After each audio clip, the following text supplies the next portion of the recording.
Good morning, students. So far, we have done 8 physical properties of transition elements. Today, we will start with 9th physical property, that is tendency to form alloys. Alloys बेटा आप छोटी classes से पढ़ते आ रहे हैं. Alloy क्या होता है? It is a homogeneous mixture of two or more metals or metals or non-metals.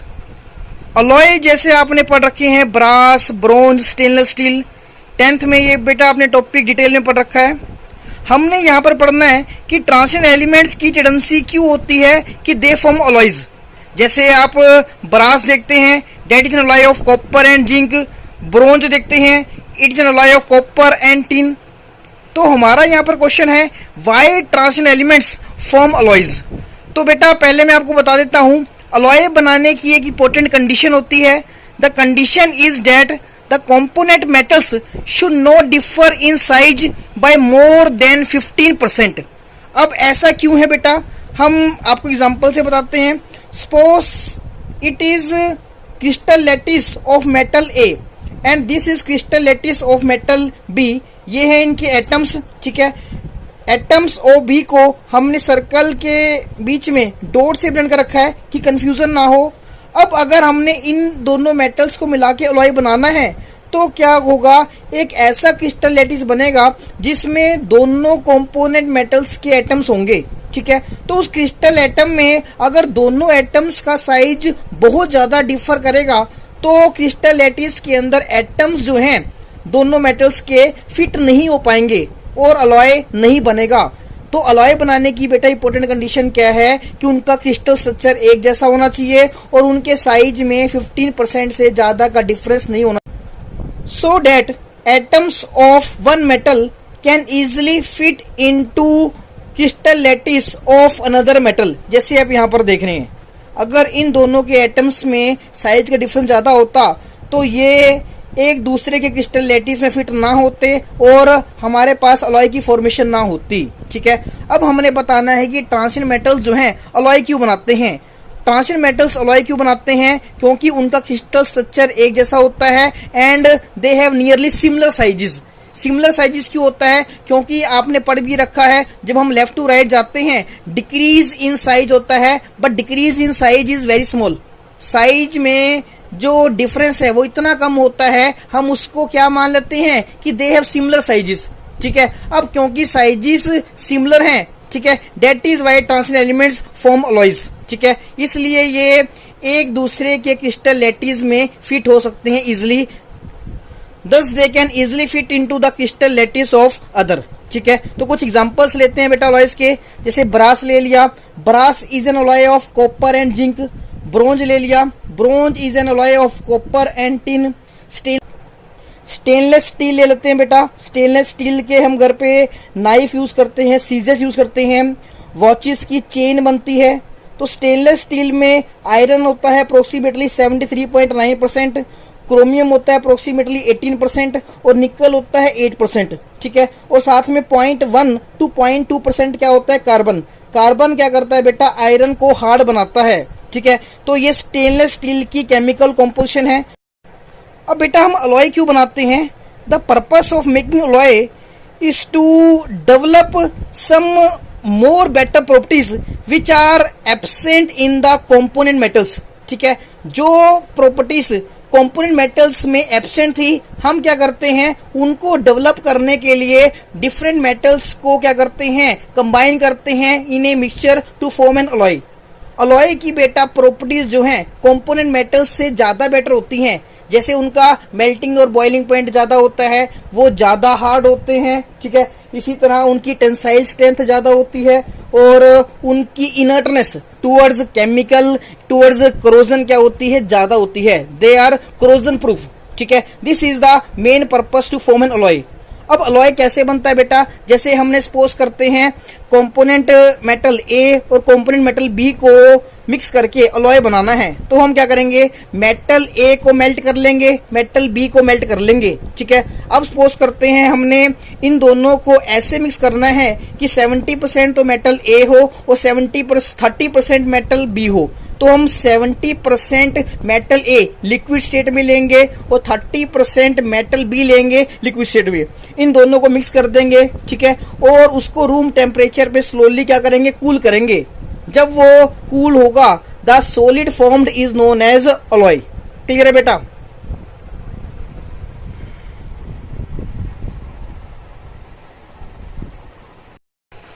Next property लेके चलते हैं बेटा, आयोनेशन इंथैल्पी। आयोनेशन इंथैल्पी आपने +1 में डिटेल में पढ़ रखा है। आयोनेशन इंथैल्पी क्या होता है बेटा? It is the amount of energy required to remove the most loosely bound electron from neutral gaseous atom. ठीक है, suppose this is metal atom in gaseous state. अगर हमने इसमें से मोस्ट लूजली बाउंड इलेक्ट्रॉन निकालना है, मतलब वैलेंस इलेक्ट्रॉन अगर निकालना है, तो हमें some amount of energy have to be supplied. ठीक है, तो अगर हम ये एनर्जी सप्लाई करेंगे तो इसमें से मोस्ट लूजली बाउंड इलेक्ट्रॉन बाहर जाएगा and it will form gaseous cation. जो एनर्जी हम सप्लाई करेंगे that is known as ionisation energy. ठीक है, या आप इसको आयोनेशन एंथैल्पी भी कहते हो। आपने +1 में पढ़ रखा है ionisation enthalpy is inversely proportional to size. अगर साइज छोटा होगा, attraction between nucleus and valence shell electron क्या होगी, स्ट्रॉन्ग, तो हमें ज्यादा एनर्जी सप्लाई करनी पड़ेगी वैलेंस इलेक्ट्रॉन को रिमूव करने के लिए। ठीक है, तो अगर हम साइज कंपेयर करें एस ब्लॉक, पी ब्लॉक और डी ब्लॉक एलिमेंट्स का, तो सबसे बड़ा साइज बेटा किसका होता है, एस ब्लॉक एलिमेंट्स का। और अगर हम लेफ्ट टू राइट जाते हैं, साइज क्या करता है, डिक्रीज करता है। इसका मतलब एस ब्लॉक एलिमेंट का साइज सबसे बड़ा होता है, पी ब्लॉक एलिमेंट का साइज सबसे छोटा होता है, और डी ब्लॉक एलिमेंट का साइज इन बिटवीन होता है S block and P block elements. S block and P block elements are collectively known as representative elements और main group elements। अब बेटा क्योंकि ionisation enthalpy is inversely proportional to size, तो अगर size vary करता है from S to P, decrease करता है, तो ionisation enthalpy S to P क्या करेगी, इंक्रीज करेगी। तो इसका मतलब P की आयोनेशन एंथैल्पी सबसे ज्यादा होगी और S ब्लॉक की आयोनेशन एंथैल्पी सबसे क्या होगी बेटा, कम होगी। अगेन डी ब्लॉक एलिमेंट्स की आयोनेशन एंथैल्पी इन बिटवीन होगी S block and P block elements. Clear है? अब हमने पढ़ रखा है +1 में एस ब्लॉक एलिमेंट्स और पी ब्लॉक एलिमेंट्स के जो सक्सेसिव मेंबर्स होते हैं। ठीक है, क्योंकि सक्सेसिव मेंबर्स के बीच में साइज का डिफरेंस ज्यादा होता है, तो इसलिए उनकी आयोनेशन एंथैल्पी का जो डिफरेंस होता है बिटवीन टू सक्सेसिव मेंबर्स वो भी क्या होता है, ज्यादा। मगर this is opposite in D block elements. D block elements में अगर हम कोई सक्सेसिव मेंबर्स लेते हैं, सक्सेसिव मेंबर्स के साइज में डिफरेंस बहुत कम होता है। अगर साइज का डिफरेंस बहुत कम होगा तो इसका मतलब उनकी आयोनेशन एंथैल्पी का डिफरेंस भी बहुत कम होगा, या हम कह सकते हैं उनकी आयोनेशन एंथैल्पी नियरली क्या होती है, सेम। तो इसका मतलब अगर हम लेफ्ट टू राइट जाते हैं, साइज डिक्रीज तो करता है, but since decrease in size is very small, therefore increase in ionisation enthalpy of d block elements from left to right is also very small। या हम कह सकते हैं there is hardly any increase in ionisation enthalpy along transition series। इस line का मतलब क्या है बेटा कि जब हम लेफ्ट टू राइट जाते हैं डिक्रीज इन साइज होता तो है, but this decrease is very small. या मैं क्या कह रहा हूं, दो सक्सेसिव मेंबर्स के बीच में साइज का डिफरेंस क्योंकि बहुत कम होता है, तो उनकी आयोनेशन एंथैल्पी का डिफरेंस भी बहुत कम होगा। इसका मतलब जब आप लेफ्ट टू राइट जाएंगे साइज डिक्रीज तो कर रहा है, but this decrease in size is very small and that is why increase in ionisation enthalpy is also very small. ठीक है, इसको हम अदर वर्ड्स में क्या कह सकते हैं, there is hardly any increase in ionisation enthalpy along transition series. इसका रीजन क्या बताया मैंने, because difference of size between two successive members is small. Clear है बेटा? ये क्वेश्चन भी आता है आपको, there is hardly any increase in ionisation enthalpy along transition series, explain this statement. ठीक है, तो आपने इसको 3 या 4 लाइंस में बेटा एक्सप्लेन कर देना है। ठीक है, अब बेटा और कुछ ऑब्जर्वेशन पॉइंट्स पढ़ते हैं। जिंक, कैडमियम, मरकरी आपको पता है फुली फील्ड कन्फिक्शन रखते हैं, N-1 D10 एंड NS2। ठीक है, तो अब क्योंकि इनकी फुली फील्ड कन्फिक्शन है और आपको पता है fully filled configuration is extra stable और इसमें से removal of electron is difficult, that is why zinc, cadmium और मरकरी की फर्स्ट आयोनेशन एंथैल्पी की वैल्यू क्या होती है, एक्सेप्शनली हाई। क्लियर बेटा? एक ऑब्जर्वेशन पॉइंट और पढ़ते हैं बेटा, कॉपर की कन्फिग्रेशन होती है 3d10 4s1, ठीक है। अब अगर हमने कॉपर में से एक इलेक्ट्रॉन निकालना है तो दिस प्रोसेस इज इजी, क्योंकि अगर हम इसमें से एक इलेक्ट्रॉन निकाल लेंगे तो copper positive has stable fully filled configuration 3d10, ठीक है। अब अगर हमने कॉपर पॉजिटिव में से एक इलेक्ट्रॉन और निकालना है, ठीक है, this removal of second electron is difficult, क्योंकि अब हमने जो इलेक्ट्रॉन निकालना है वो स्टेबल कन्फिग्रेशन में से निकालना है, वो स्टेबल कन्फिग्रेशन से, और आपको पता है स्टेबल कन्फिग्रेशन में से इलेक्ट्रॉन निकालना क्या होता है, डिफिकल्ट। क्लियर है? तो इसका मतलब क्या हुआ, कॉपर की सेकंड आयोनिक एंथैल्पी की वैल्यू क्या होगी बेटा, हाई। क्लियर है? क्योंकि हम कॉपर पॉजिटिव के केस में से स्टेबल कन्फिग्रेशन में से इलेक्ट्रॉन निकालना चाहते हैं, and that is why its second ionic enthalpy value is high, because required change here is from 3d10 to 3d9। Clear है बेटा? 3d10 क्योंकि ज्यादा स्टेबल है, इसमें से सेकंड इलेक्ट्रॉन निकालना क्या होगा बेटा, वेरी डिफिकल्ट, इसलिए हमें ज्यादा आयोनिक एंथैल्पी सप्लाई करनी पड़ेगी। क्लियर है बेटा? अब हम बेटा इस पॉइंट से रिलेटेड एक इंपॉर्टेंट क्वेश्चन कर रहे हैं, ठीक है।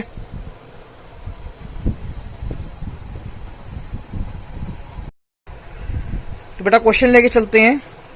Although second ionic enthalpy of copper is high but still in aqueous medium copper 2 positive is more stable than copper positive, give reason।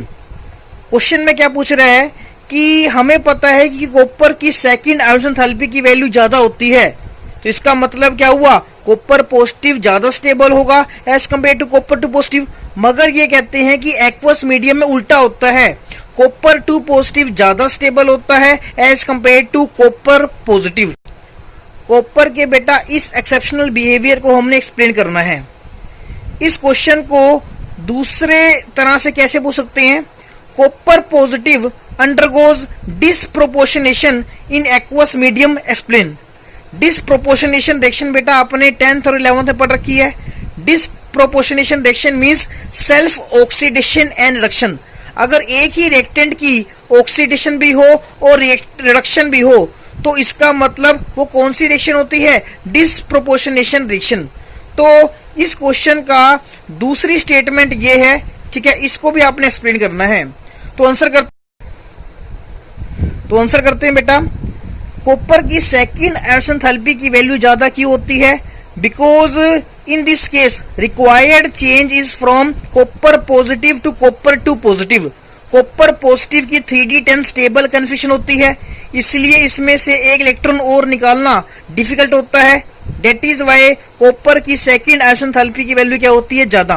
तो इसका मतलब कॉपर पॉजिटिव को ज्यादा स्टेबल होना चाहिए, but still it is less stable in aqueous medium and copper 2 positive is more stable in aqueous medium.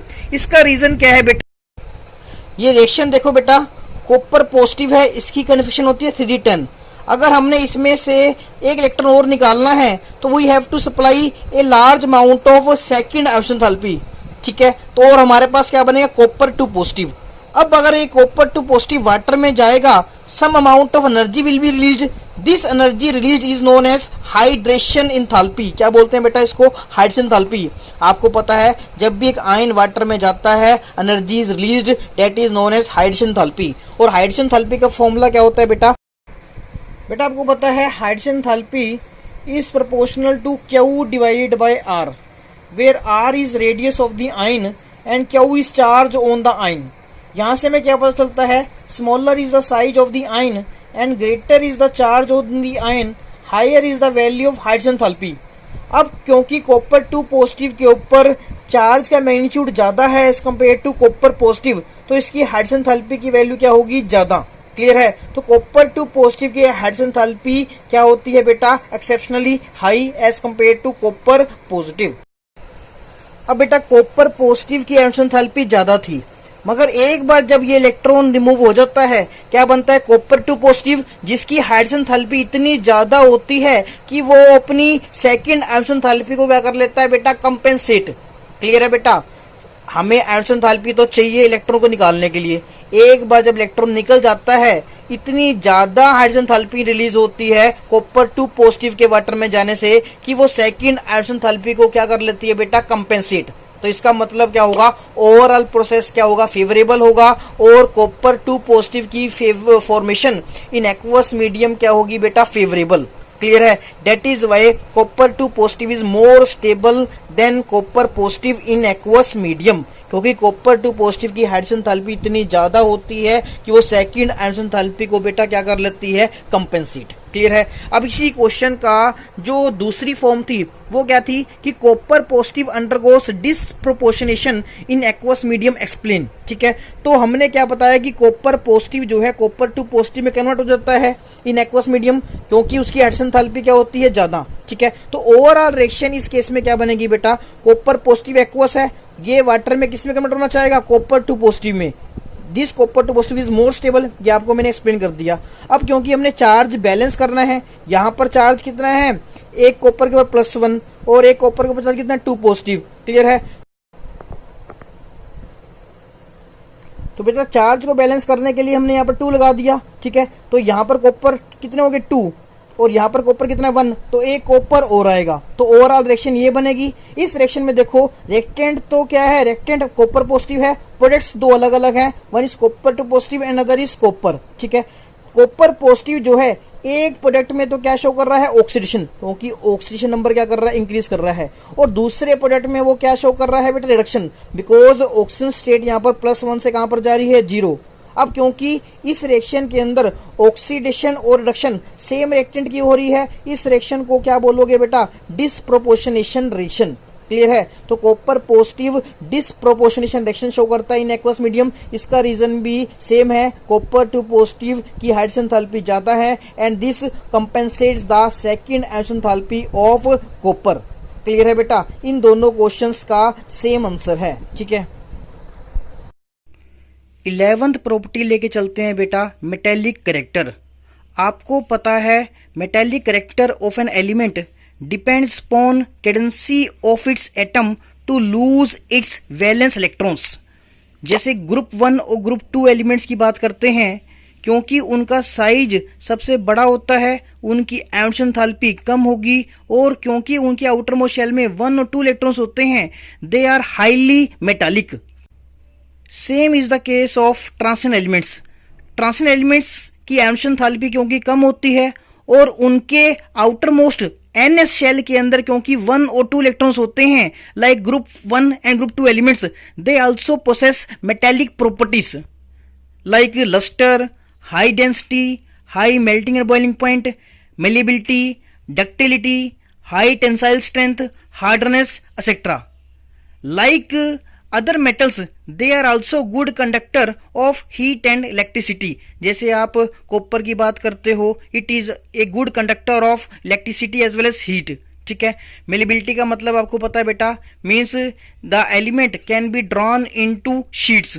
Ductility means उस element से wires बन सकती है of small thickness. Tensile strength high होने का मतलब क्या है कि that element can bear a considerable amount of weight without being broken. ठीक है, जैसे आयरन है, आयरन की टेंसाइल स्ट्रेंथ हाई होती है। क्लियर है, तो पीछे भी हमने पढ़ रखा है। हार्डनेस और high melting and boiling point का रीजन क्या होता है बेटा, कि एलिमेंट्स में अनपेड इलेक्ट्रॉन होने की वजह से स्ट्रॉन्ग मेटल मेटल बॉन्डिंग होती है। ठीक है, तो ट्रांजिशन एलिमेंट्स की हार्डनेस और हाई मेल्टिंग एंड बॉइलिंग का कारण क्या है, because they have unpaired electrons and that is why they have generally strong metal metal bonding. इसके हमारे पास एक्सेप्शन है बेटा, zinc, cadmium and mercury. Zinc, cadmium and mercury की क्योंकि फुली फिल्ड कन्फिक्शन होती है, इनमें अनपेड इलेक्ट्रॉन्स कितने होते हैं, 0, तो इनमें मेटल मेटल बॉन्डिंग क्या होगी, वीक होगी, and they will be soft and they will have low melting and boiling point. ठीक है बेटा, this is our 11th physical property that is known as metallic character.